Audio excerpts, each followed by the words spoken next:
Alright, what is up? This is Slow Plays, and guys, it is officially the 8-year anniversary of Dragon Ball Xenoverse 2. I love this game so much. I cannot believe it's still going strong, alright? Maintaining a consistent player base, even 8 years after this game has launched. I don't think a Dragon Ball game has lasted this long in terms of a console game, like ever in the history. Obviously, Dokkan and Legends, those games are pretty much like endless. Like we're gonna be seeing that probably for the next like 20 years. Okay, I don't know about that, but yeah, it's actually really, really nice and impressive to see that Xenoverse 2 is still going strong with content on the way. I don't exactly know when this next update for DLC Pack 18 is coming out.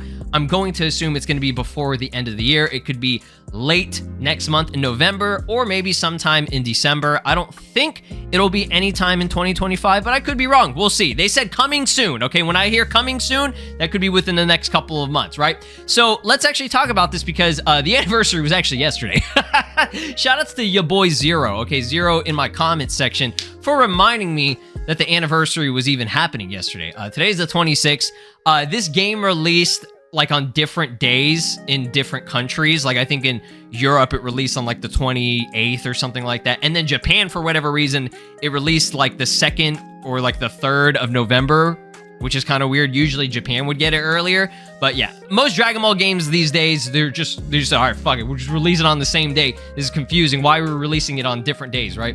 And then obviously, like when it comes to the different version of the game, like for example, for Steam, it was October 27th, which is tomorrow. So I think the 26th is a good day to actually talk about this, right? But yeah, I never keep up with the anniversary because Xenoverse 2 never really does anything for the anniversary. What they do is they just wait until they release the actual like official DLC pack, which is usually around the time of an anniversary. They did last year do something special in a sense for the 7-year anniversary because, you know, in Japan, 7's really special as a number. So they ended up just doing the Ultra Instinct CAC Awoken skill update and everything. So don't expect any of that right now. Again, Sparking Zero is kind of like the main face of Dragon Ball right now, and they're trying to focus on that in terms of what Bandai's investing in. But Xenoverse 2 is still, you know, it's still going to be getting content here pretty soon, right? So let's actually talk about this because I just wanted to discuss this because there were so many people that claimed that Xenoverse 2 was gonna die. All right, nobody was gonna be playing at all once Sparking Zero came out. Okay, so let's look at the charts right now. Okay, you be seeing it right now. Obviously, this is 5 o'clock in the morning for me, so a lot of people are asleep. I don't speak for every country or anything. There are people in Europe and maybe even Japan that are awake, obviously. But this is just Steam, and Steam doesn't reflect the entire scope and player base of Xenoverse 2. More players are on either PS5 or PS4, right? Obviously, there are going to be players on like Xbox and shit, right? But Steam, usually there's going to be the lowest amount shown because most people are playing offline and they're using mods if they're going to be playing on Steam. But I gotta say, this is impressive, okay? Because I talked about this on Twitter, and as you can see, the player base in terms of the past 3 months, right? We'll just go off of that because this is before Sparking Zero dropped. It is at a consistent level of around 1,000 to 1,500 players, okay? It usually ranges in that kind of region, right? Sometimes on the weekends, it'll spike up to around 2K, maybe even getting up to potentially 3K or 2.5K, right? So here we go. All right, here is whenever early access happened. There was definitely a bit of a drop, but nothing to the point where it was like uncommon for the game, right? Again, like I said, the player base consistently ranges around a little over 1,000 players, at least for Steam and PC. That's how it's always been. Consistently, it's been like that for the past, I guess, 8 years, right? After Xenoverse 2 released, the peak of it was 19,000 players. Nothing compared to what Sparking Zero has done. Sparking Zero got up to, I think, peak of 122K. All right, 122,000 players, all-time peak, right? And there are still a lot of people playing the game right now. I would say there's at least 20K to maybe 30K people playing right now at this current moment, right? But yeah, even after the game launch and even after early access was over, it still like maintained the same exact player base. And that just goes to show that, like I said, and as I predicted, okay, and a lot of people, well, not a lot of people, because a lot of people were like saying, oh, this game's gonna die, right? They were so confident in it, right? Confident in saying that. which is hilarious because if you know Xenoverse 2, it's like a cockroach. You can't kill it unless you smash it, right? But there's no way that it's just gonna just die out like that, right? And it even this is the 20th, okay? This is about a week ago. It even still peaked up on a Sunday to 2,269 players, which that's impressive. On a weekend with Sparking Zero being out, people are still playing Xenoverse 2, maybe even going back to it. I think most of these players are just the dedicated player fan base, the people who just love Xenoverse 2. They play it every day. They're like diehard fans, right? I can't even call myself a diehard fan because I haven't been playing the game every single day. I'm still going back to it. Maybe I'll jump into a raid, or maybe I'll just go in there, mess around with photo mode or something like that every now and then. Not for a long time, nothing too crazy. Obviously, I've been playing a lot of Sparking Zero, and not even that, okay? Even though I love Sparking Zero and I'm enjoying the game and all that stuff, those games, I don't play them like 24/7. Like, there are other games that I want to play or other things that I want to do, right? I'm not just playing the games all the damn time. But I'm just saying, like, this is great to see that there are still people enjoying the game or playing the game. And then, yes, I know there are going to be people say, oh, these are the broke motherfuckers out here. They can't afford it. And it's true. Yeah, I'm not gonna completely, act like that's not a thing, right? There are people who don't even have a PS5 that are still playing this game. And there's nothing wrong with that, right? But yeah, for the most part, just know that Xenoverse 2, it's not going anywhere, all right? And they still got a lot of DLC on the way. We just recently got the reveal of Goku Mini as a playable character. This got me so excited because I didn't think we were going to get it so soon. It makes sense why they're doing it right now because Daima is, at episode 3. By the way, hopefully you guys are enjoying Daima. I'm loving it. It's amazing. It's very fun and it's cute, and the action from episode 3 was fantastic and everything. Y'all let me know if you want me to do like a video where I just talk about Daima, okay?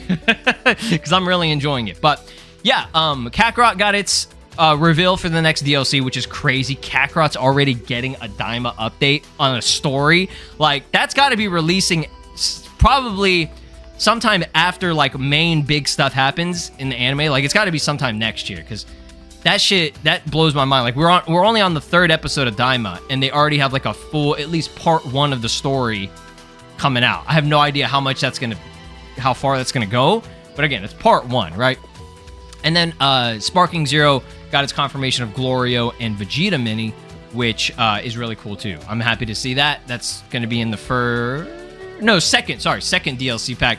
First DLC pack is going to be Superhero, so my apologies. But yeah, Goku Mini, in terms of the information on him, so you saw the gameplay and everything. It wasn't anything crazy. He just uses his power pull. Goku Mini seems to be very, very melee, physical base, no key stuff. Okay, we haven't seen any key stuff. I'm assuming they're saving that for whenever he goes Super Saiyan. So this version of him, they didn't show him go Super Saiyan, so I don't know if he's going to have that. I really hope he does because he can do that. I don't know. We'll have to see. If they make a Super Saiyan Goku Mini a separate character slot, that's going to be fucking weird, dude. Like, just let us transform into him. But they could potentially do that, right? Xenoverse 2 is not the same as Sparking Zero. There are differences, okay? If they make them as a separate character slot, you cannot transform into them. You can only transform if it's part of an awoken skill. Which, I mean, again, if you're watching this video, you're aware of that, right?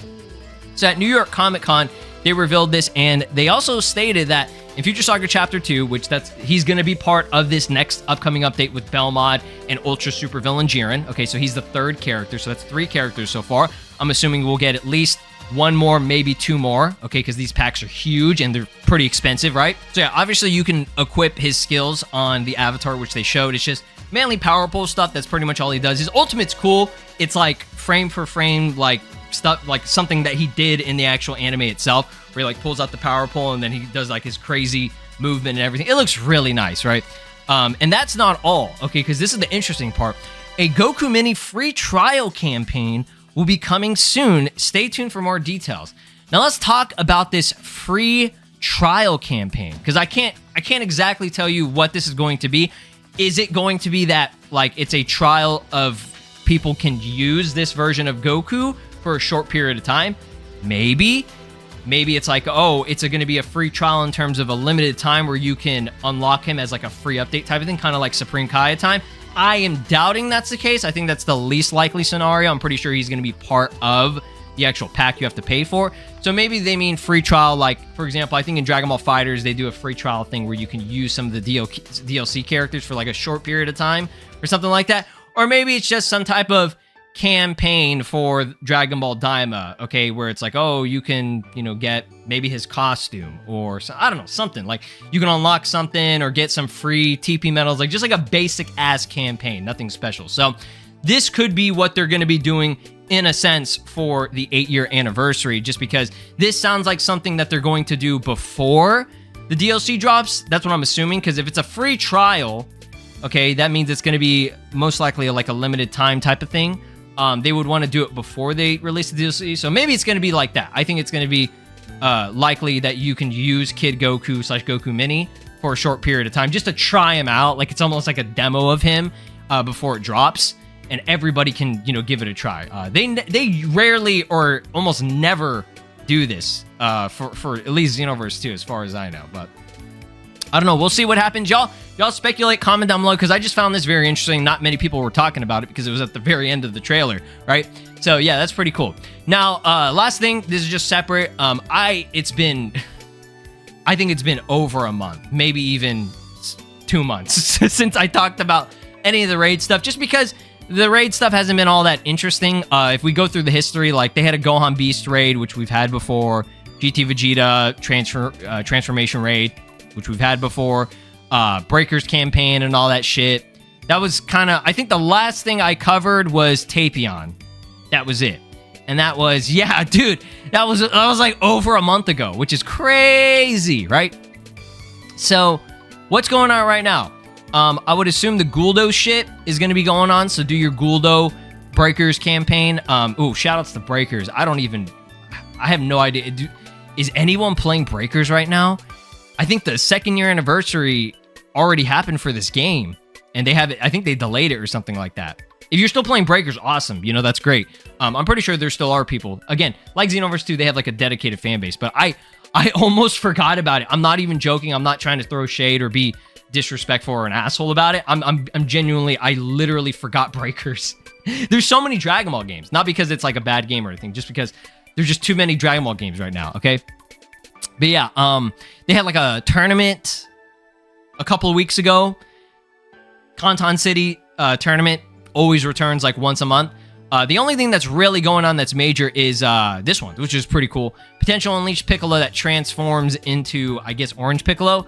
I cannot remember if we had this or not. I'm assuming we did, or maybe this one is brand new. I don't know, but what you can get from it is Pan's kindergarten outfit and illustration 594 and 474. I have no idea if any of those are new, but if you're still playing Xenoverse 2 and everything, definitely jump into that. This raid, I think I played it a little bit, like a couple of days ago, and I don't even know if I got. I don't even know what the damage was. I just went on there to see what was going on with raids. I was like, it's been so long. I was like, let me just jump in. Let me see what's going on. I was like, oh, it's Piccolo. And that's it. I think I did like 1 or 2 matches, and then I just like quit and like did some other shit. But yeah, that's pretty cool that, you know, they're doing this right now. Like I said, expect some type of update on whatever this is supposed to be for Daima Goku. We'll see. But I'm excited. I've played a lot of Sparking Zero, obviously, like for the past, you know, week, 2 weeks now. And I think it's going to be good for me to just take a little break from it and go back to Xenoverse 2 for a bit. Y'all let me know if you want to see a video like that, where it's like, oh, I went back to Xenoverse 2 after playing Sparking Zero. Like, how does it feel, right? But yeah, y'all let me know if that would be a fun video that you would like. But again, happy 8-year anniversary to Xenoverse 2. I love this game. I still love this game. And as long as it's still getting content, I'm still going to be playing it. Y'all have a great day. Peace out. Take care. This is Broly, and you are watching Slow Plays. Make sure to subscribe, or else I'll destroy your entire planet.